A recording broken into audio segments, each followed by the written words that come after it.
Good morning. We're going today to start talking about the relative clause. Our lesson is composed of three parts. This is part one. At first, why is it called a relative clause? It's called relative clause because it relates two parts together.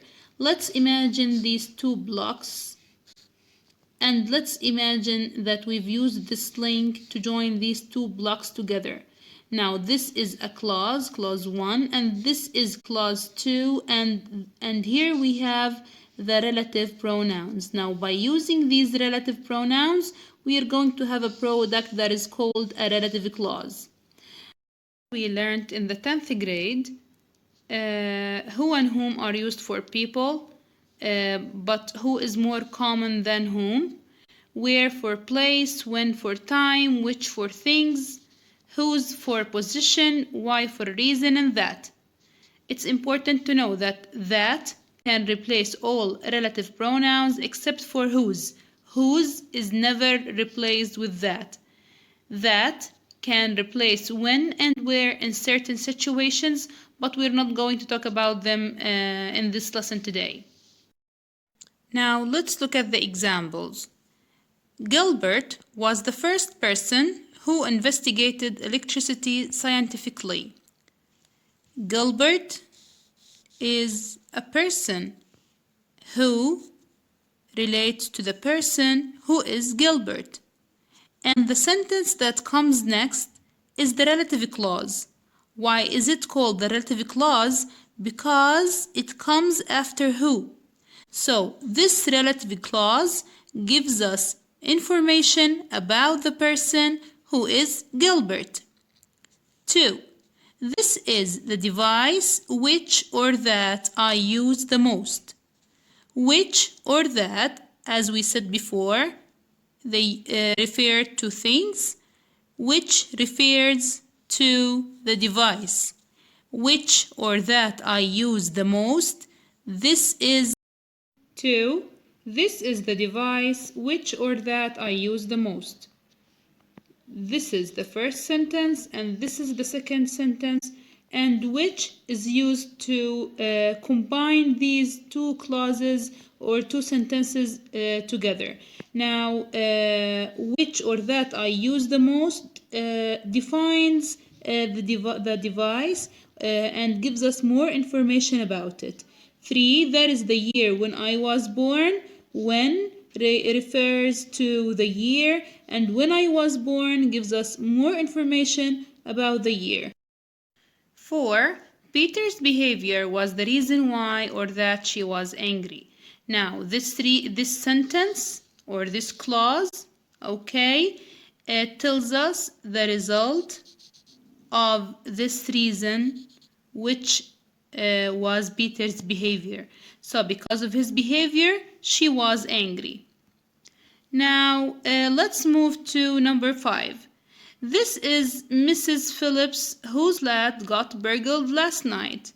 Now, whose is followed with a noun, which is the flat. Now, this flat belongs to Mrs. Phillips. So, whose joins between two nouns. The one that comes after it belongs to the one that comes before it. Now let's move to parts of the relative clause. The relative clause is divided into two parts: defining relative clause and the non-defining relative clause. Let's start talking about the defining relative clause. What is the defining relative clause? It gives essential information and necessary to the meaning of the sentence. It's not put or written in commas. Let's explain these two notes. The man whose son won the prize was very happy. This is the relative clause, okay? Now let's hide it. And let's read it again. The man was very happy. Do you know who is that man? Do you know anything about him? Of course not. Now, whose son won the prize gives us important information to understand the sentence. So, Again, it gives us important information to understand the sentence. Let's now look at sentence 2. The day when I graduated was the best of my life. Let's again hide when I graduated, which is the relative clause. The day was the best of my life. But which day was the best of your life? It's unclear. Now, because of that, Now let's move to the non-defining relative clauses. They are called non-defining relative clauses because they are not important to the meaning. So, they give extra information and aren't important or essential to the meaning of the main clause. The non-defining relative clause is put or written in commas to show us that they give extra information. The relative pronouns can't be omitted or deleted in this kind of sentences. Now, I'm going to talk about this one later on in part 3. And it's important to know that is not used in this kind of sentences, and you have to focus on this point really well. Examples. Michael, who lives next door, has offered to help me paint my flat. Now, Michael is a specific person, so the speaker is talking about a certain man. Now, let's hide who lives next door. Michael, the specific man, has offered to help me paint my flat. The meaning is understood. So because of that, this sentence is extra to the meaning. We don't need it, but we can't omit it. So because of that, we put it between commas. Yesterday, when I played football, was a really warm day. Yesterday is a specific day. Yesterday was a really warm day. Let's hide when I played football. Yesterday was a really warm day. So this sentence or this clause, which is the relative clause, is extra to the meaning. And because of that, we put it between commas. Now, the idea of hiding the extra information is really helpful. 3. Tennis. I'm talking about a specific kind of sport. Which is my favorite sport is a very old game. Let's hide which is my favorite sport. Tennis is a very old game. It's clear. So this sentence is written between two commas. Now let's move to part 3, which is called important notes. These notes only apply to defining relative clauses. Let's start with note number 1. Who, which, and that can be omitted or deleted when they are objects of the relative clause. This means when they are followed with a noun or a pronoun. Example, he is the boy who or that I told you about. I is the pronoun. I is a subject and told is the verb. Subject plus verb. So who or that are the objects of the relative clause. So this is the relative clause, this is the subject, this is the verb, and this is the object. So we can omit them because they are objects. Now let's move to sentence 2. This is the car which or that my dad gave me. Which or that are followed with my dad. My dad is the subject, gave is the verb, and this is the object. So, which and that are the objects of the relative clause. Okay, so we can omit them. We can say this is the car my dad gave me. He is the boy I told you about. Part 2, who, which, and that, the same relative pronouns which we talked about in part 1, can't be omitted when they are the subjects of the relative clause, which means when they are followed with a verb. Let's look at the examples. The man who or that lives next door is a pilot.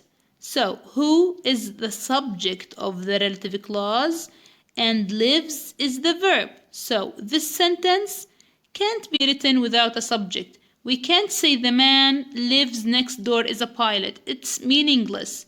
So we can't omit who or that because they are the subjects of the relative clause because they are followed with a verb.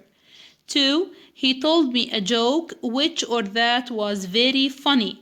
Was is a verb. So which or that are the subjects. So it's important to keep them and not omit them. So we talked about the meanings of the relative pronouns. This is in part 1. In part 2, we talked about types of the relative clause, defining and non-defining. The defining gives important information and we don't write it in commas. The non-defining relative clause gives extra information. It's written in commas and we can't use that in this kind of sentences. And we also said that in this kind of sentences we don't omit pronouns, and this part was explained here. When we omit who, which, and that, and when we don't omit who, which, and that. Okay, now let's start doing these exercises. Beethoven was a deaf composer. He wrote many symphonies. Beethoven is here. He wrote many symphonies comes here because this sentence has he and he is going to be omitted and we're going to write who instead. Beethoven, who wrote many symphonies, was a deaf composer. It's an undefining sentence because Beethoven is a certain man. So, comma and comma. Let's try to hide it. Beethoven was a deaf composer is clear. 2. Alan Bennett has just written another play. He wrote The History Boys. Alan Bennett, okay. He wrote The History Boys. This sentence is going to come here because there is he and instead of he we write who. Alan Bennett, who wrote The History Boys, has just written another play, and this is also a non-defining relative clause because Alan Bennett is a specific person. So, comma and comma. 3. In Spain, there are many exhibitions of the 20th century's art. Picasso came from Spain.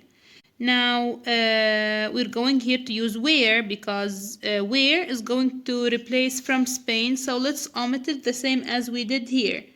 We omitted he and wrote who instead. So in Spain, where Picasso came from, there are many exhibitions of the 20th century's art. This is a non-defining relative clause because Spain is a specific and no.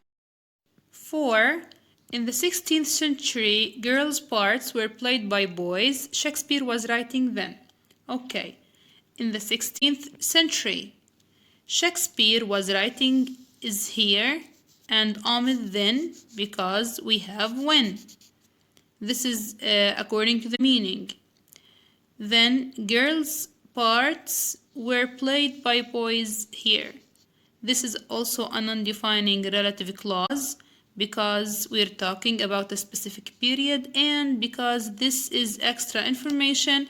Don't forget to hide the relative clause to decide whether it's defining or non-defining. We can say in the 16th century, girls' parts were played by boys. Let's look at the first sentence again. Beethoven was a deaf composer. The meaning is clear. Alan Bennett has just written another. So again, Alan Bennett has just written another play is also clear. The meaning is completed. So the relative clause here is extra information. In Spain, there are many exhibitions of the 20th century. The meaning is also clear. So the relative clause that comes in the middle is a non-defining relative clause. Let's look at the first one again. Can we say Beethoven that wrote many symphonies was a deaf composer? Of course not, because as we said before, this is a non-defining relative clause. We can't use that. So again, Alan Bennett has just written another play, is also clear. The meaning is completed. so the relative clause here is extra information. In Spain, there are many exhibitions of the 20th century. The meaning is also clear, so the relative clause that comes in the middle is a non-defining relative clause. Let's look at the first one again. Can we say Beethoven, that wrote many symphonies, was a deaf composer? Of course not, because as we said before, this is a non-defining relative clause. We can't use that. Now let's have more exercises. The city is beautiful. I was born there. The sentence shows that we're talking about a place.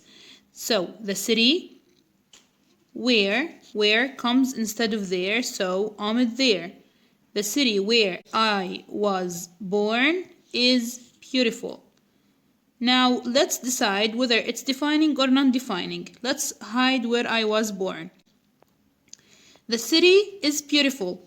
Can you understand which city we're talking about? Can you guess anything about it? Of course no. So this relative clause is necessary for understanding the meaning because it gives us necessary essential information about the city. So this is a defining sentence, which means that we don't write it between commas. 2. The man is mad. He rang yesterday. The man who comes instead of he, so Ahmed he. The man who rang yesterday is mad. Okay, do you know who is that man? Let's hide who rang yesterday. Do you know who is that man? Do you know where he lives? Do you know what is his name? We know nothing about him. We can't say the man is mad. Which man? Who's that man? So the man who rang yesterday gives us essential information about the man. So this is a defining sentence. 3. The hotel was beautiful. We stayed there in the summer. We're talking about the hotel. So let's start the new sentence with the hotel. The hotel where, because we're talking about a place, and thus Ahmed there. So the hotel where we stayed in the summer was beautiful. Okay, so where we stayed in the summer is necessary information because it gives us more information about the hotel. We know nothing about that hotel, so we can't say, for example, the hotel was beautiful. Which hotel? So you have to keep this sentence, and because of that, it's defining sentence.